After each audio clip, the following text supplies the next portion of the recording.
Welcome to a truth you might not want to hear, but one you need to understand. What if everything you thought you knew about love, attraction, and relationships was built on a lie? What if, instead of a romantic bond, love is just a biological illusion, a trick of nature designed for reproduction? Today, we dive deep into Schopenhauer's dark, yet enlightening perspective on relationships, and why the rules men have been following for centuries are setting them up to fail. You won't want to miss this. Love as a biological illusion. What if the most romantic moment of your life, the butterflies, the intense eye contact, the sense of destiny, wasn't spiritual at all, but merely biology playing tricks on you? It sounds cold, maybe even cruel, but that's precisely what Arthur Schopenhauer suggested over 150 years ago in his essay on women. And throughout his philosophical work, he posited that love, this force we're taught to revere as sacred, is not a gift from the heavens, but a cunning strategy of nature, a biological trap, a beautifully wrapped mechanism for gene propagation. Let's break this down. Schopenhauer argued that what we call love is really just nature's way of ensuring reproduction. Think about it. Why are we attracted to certain people? Why does one person make your heart race while another doesn't? From a purely evolutionary standpoint, it's not about poetry or soulmates. It's about optimal genetic mixing. From Schopenhauer's view, you don't choose who you fall for. Your biology does. Modern science backs this up. Studies in evolutionary psychology show that we're drawn to traits that signal fertility and genetic health. Women with a certain waist-to-hip ratio, men with broad shoulders and strong jawlines. These features aren't just culturally idealized. They're proxies for reproductive fitness. It's subconscious, primal. Let's take it further. Why do people fall out of love? Why does the passion fade? Because once reproduction is secured, or once the body senses that the partnership isn't leading to reproductive success, the illusion starts to unravel. Nature's mission is complete or thwarted. There's no longer a need for the hormonal smokescreen. Schopenhauer believed that this smokescreen is nature's cruelest trick. It makes you believe you're chasing happiness, when in reality, you're just participating in a survival algorithm that doesn't care about your feelings. Imagine a video game designed to keep you addicted. Every level you beat releases dopamine. You think you're achieving something meaningful, but really, the game just wants you to keep playing. Love, according to this lens, is that game. It offers intense highs, infatuation, desire, romance, not because it cares about your long-term joy, but because it needs to get you to a very specific goal, reproduction. Even the idea of the one might just be an evolutionary mirage. Your brain is constantly scanning, analyzing, weighing fertility markers, immune system compatibility, and signs of social status, all under the guise of romantic destiny. But here's where it gets even more unsettling. If love is just biology, then what does that say about the way women choose men? Is it truly about kindness, compatibility, or shared dreams? Or is it something deeper, more ancient? In the next segment, we'll uncover what Schopenhauer, and later, modern evolutionary psychologists, argue about women's instinctual selectivity, and why many men misunderstand the rules of attraction entirely. Before we go there, ask yourself, if your romantic feelings are shaped by ancient survival programming, can you ever really trust them? Women's instinctual selectivity. Have you ever wondered why women seem more selective in dating, more cautious, more calculating? Is it just personality? Culture? Or is there something far more ancient guiding their choices? Schopenhauer didn't think it was a mystery at all. In fact, he believed it was one of nature's clearest laws. Women are the gatekeepers of reproduction, and their selectivity is hardwired into their biology. Let's go back tens of thousands of years. In prehistoric times, a woman who chose poorly, a man with weak genes, low status, or little ability to provide, risked not just her future, but her child's survival. Every choice was life or death, and so evolution sharpened women's instincts to an extreme degree.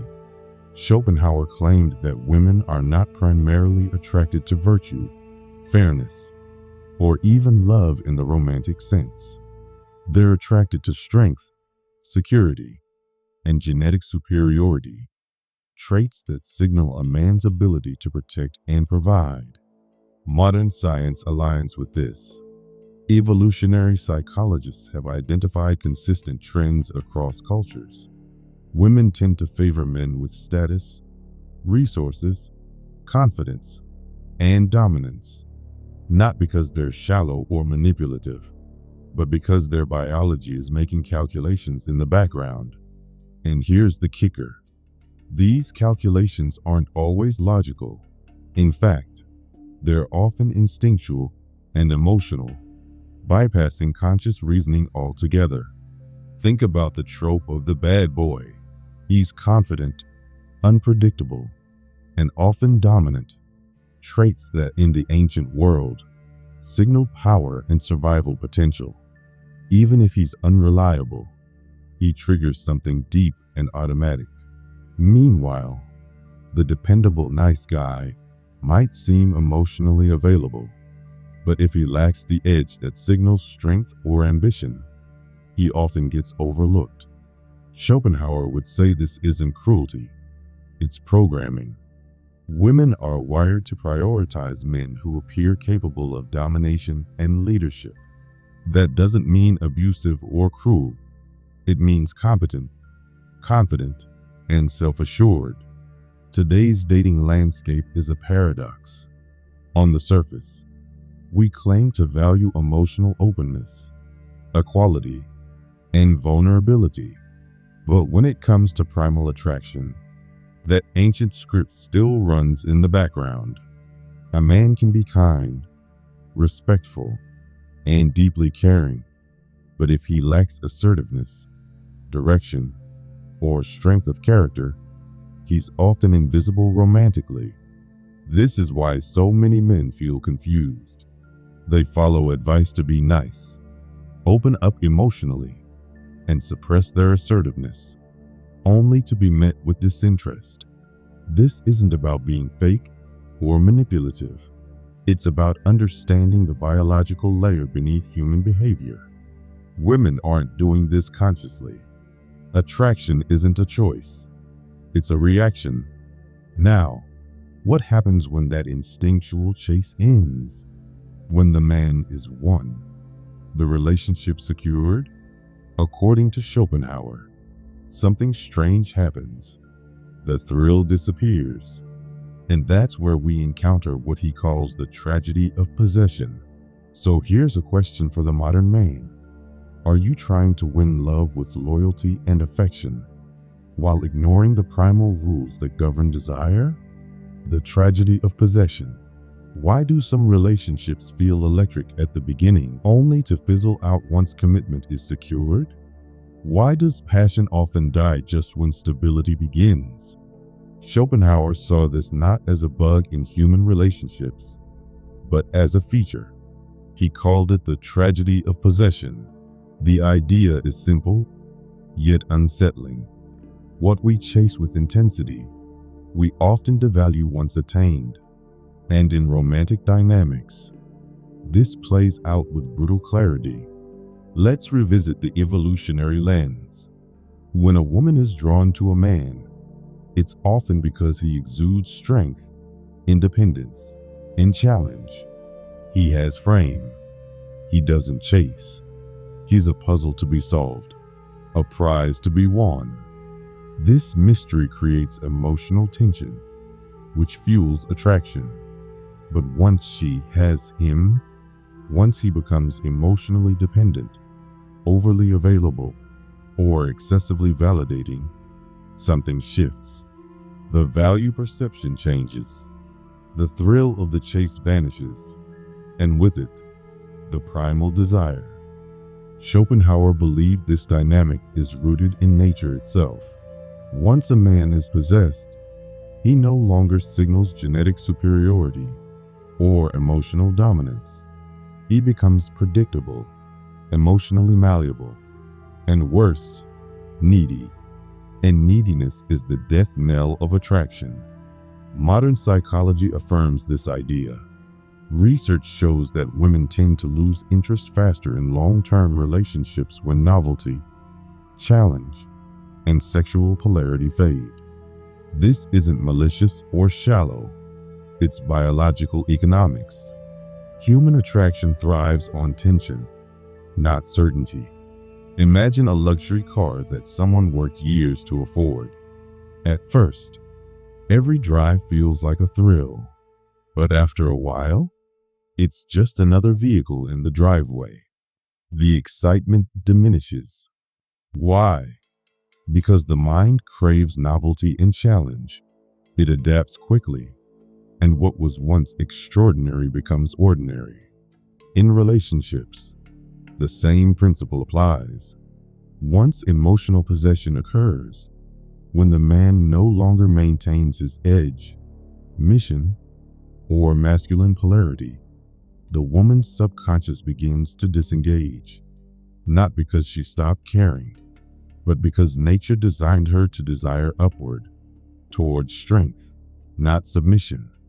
Men today are told to be emotionally available, to express vulnerability, to put their partner first. And while these traits are valuable in deep, stable partnerships, they must be balanced with strength, purpose, and self-respect. Without that balance, many men overcorrect. They give too much, too fast. They pedestalize. They lose their edge. And slowly, the woman's desire fades, not because she's ungrateful or cruel, but because he no longer represents what initially attracted her.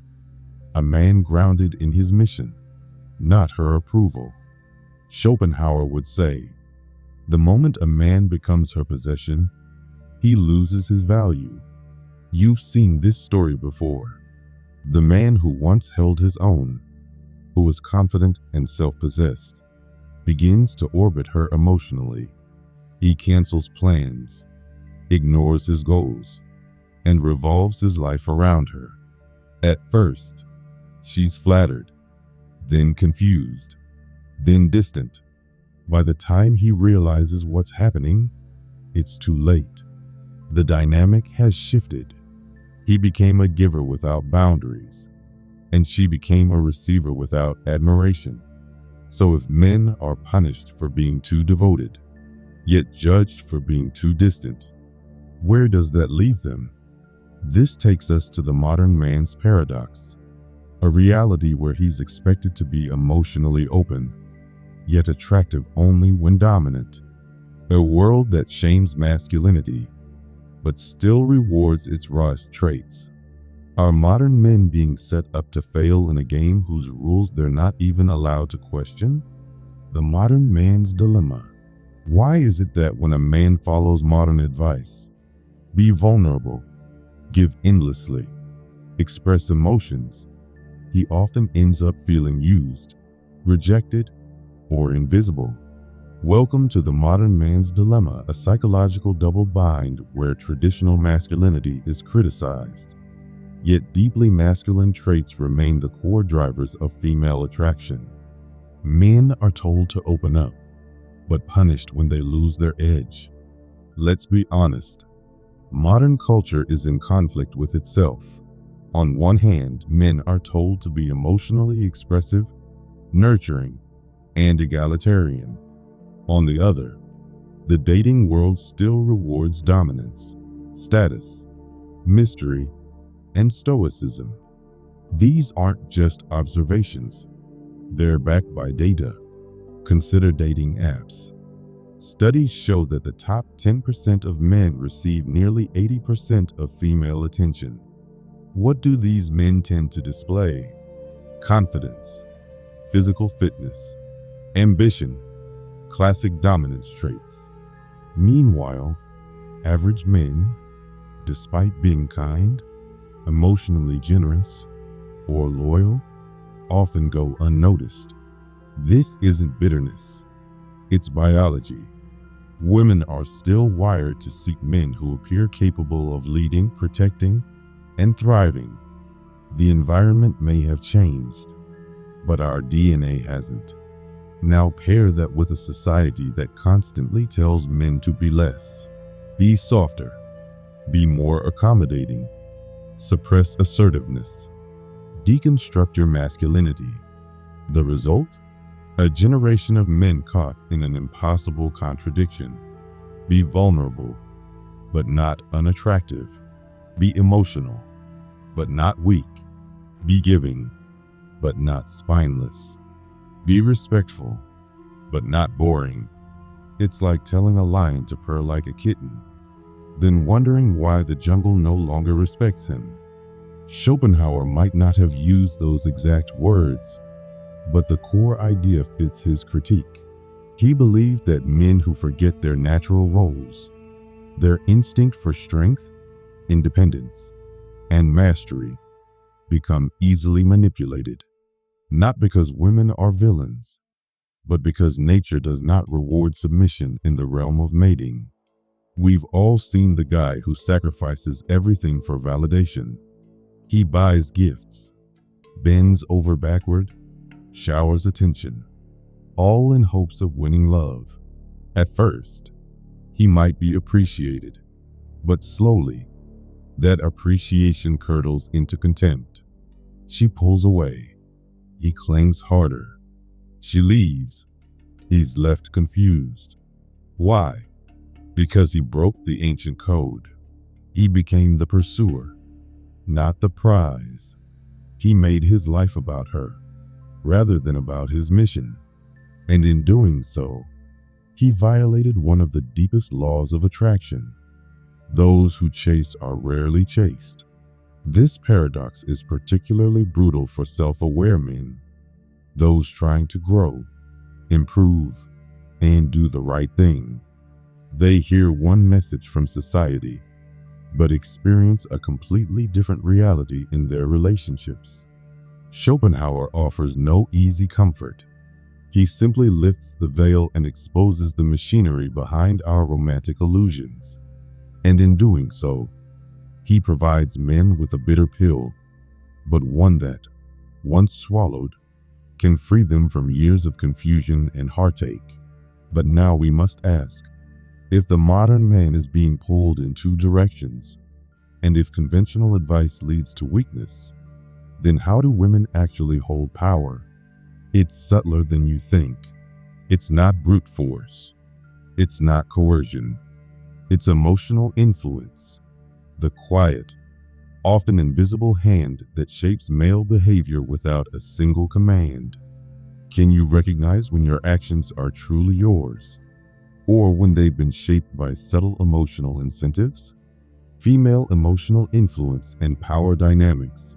Who truly holds the power in a relationship, the one who leads, or the one who can subtly shape the leader's direction without lifting a finger?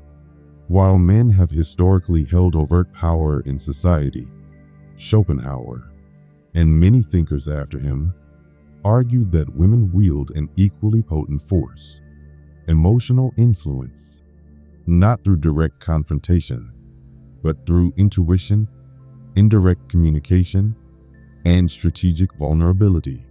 Let's be clear, this isn't about manipulation in a malicious sense. It's about understanding the unique strengths women have evolved to possess. In environments where physical dominance wasn't an option, women developed psychological tools to influence outcomes, tools rooted in emotional leverage. Think of it as soft power, the ability to test, to draw out, to challenge a man's frame without ever raising a voice. Schopenhauer observed that women often don't need to demand power because they already control the psychological terrain. They test men.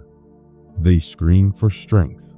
They push against boundaries, not to be cruel, but to determine whether the man is stable or submissive.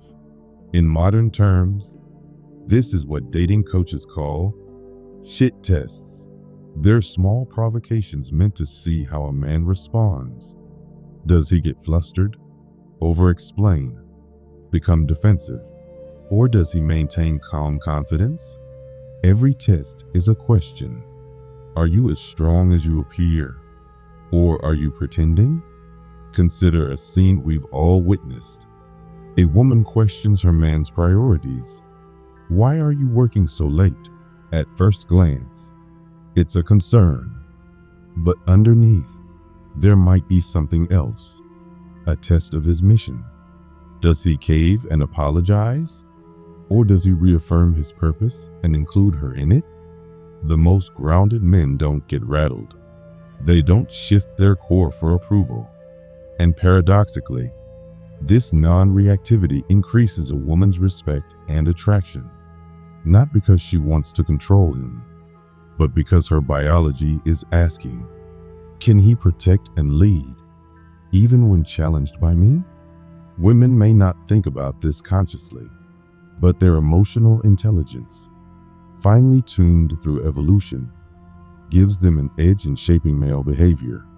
They can withdraw affection to signal dissatisfaction, use subtle praise to encourage certain actions, test boundaries through emotion, not argument, influence mood and direction without appearing forceful.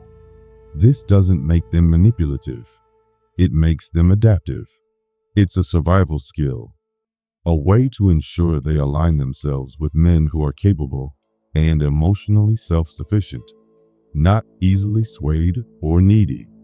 In today's relationships, many men don't recognize this power dynamic. They interpret emotional shifts as irrationality, or worse, take every test personally, and in doing so, they fail the test. They explain, apologize, submit. The woman loses respect, not because she's cruel, but because her subconscious concludes, if he can't hold his own against me, how will he stand against the world? Schopenhauer saw this dynamic as inevitable. He argued that women's primary tool of influence isn't confrontation, it's emotional feedback. And the man who doesn't understand this will either grow resentful or become a puppet to feelings he doesn't even recognize as foreign. So what's the way out?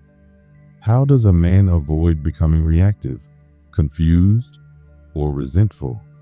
Not through control, not through aggression, but through self-mastery, the final, and perhaps most important, piece of this puzzle. What if the real power wasn't in resisting emotional influence, but in being so rooted in yourself that you can't be moved by it? The path to masculine liberation. What if the way to win in love wasn't through chasing, pleasing, or performing, but by walking away from the game entirely? Not out of bitterness, not as an act of revenge, but as a declaration of independence from the illusions, the manipulations, and the need for external validation. Schopenhauer's answer to the modern man's suffering wasn't to resent women. It was to liberate oneself from their spell. Let's return to Schopenhauer's core insight. Love is a biological illusion, a trick of nature. Women, as gatekeepers of reproduction, are programmed to test, select, and influence. But the man who understands this gains clarity, not anger. He sees the emotional fluctuations, the push-pull dynamics, the unspoken tests, not as personal attacks, but as nature at work. So what does he do? He stops reacting. He stops pleading.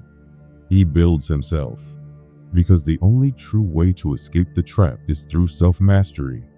That means economic sovereignty. A man with his own resources doesn't chase approval. He builds empires. Financial independence removes the need to bend for survival. Philosophical depth. A man who studies thinkers like Schopenhauer, Marcus Aurelius, and Jung doesn't just react to life, he interprets it. He lives by principles, not emotional weather. Physical mastery. Discipline over the body breeds discipline over the mind. Strength, endurance, and health send signals of self-respect and signal to others that this man cannot be swayed easily. These three pillars form the foundation of a man who is his own source. He's not anti-woman. He's not bitter. He's simply unavailable to be controlled by emotional or biological scripts he didn't choose. Picture the man who spent years improving himself, not to get women, but to become unshakable. He walks into a room and doesn't try to impress. He listens more than he speaks. He's courteous but not desperate. Attractive women test him, and he doesn't flinch. Not because he's a jerk, but because he's grounded. He's living for something greater. A mission, a purpose, a code. And ironically, this makes him more attractive than ever. But here's the twist. He no longer cares. And that's the liberation. Today, more men are waking up. They're unplugging from false narratives. They're leaving behind the role of the approval seeker and stepping into the role of the creator, the builder, the sovereign. They're not retreating from women. They're moving beyond the illusions women often unconsciously operate within. And in doing so, they create relationships, if they choose to engage, based on mutual respect, not need. Schopenhauer may have painted a dark portrait, but within that darkness is the path to light. A man who is no longer seduced by the mirage, but motivated by meaning. To transcend the game, a man must first understand its rules. Then, he must choose whether to keep playing, or to build a world so compelling, so rooted in purpose, that the game itself becomes irrelevant. So the final question is this: will you keep chasing illusions? Or will you become the man who no longer needs to chase anything at all? So, what's the takeaway from Schopenhauer's harsh truth? The answer isn't in chasing or pleasing. It's in building a life that's so full of purpose. You stop caring about the game. But here's the real question. Will you keep playing by someone else's rules? Or will you rewrite the script for yourself? If this video resonated with you, hit that like button, subscribe for more deep dives into the truths about life, love, and self-mastery. And don't forget to comment below. What do you think? Is love a biological trick or something deeper? Until next time, stay focused, stay grounded, and remember, true power comes from within.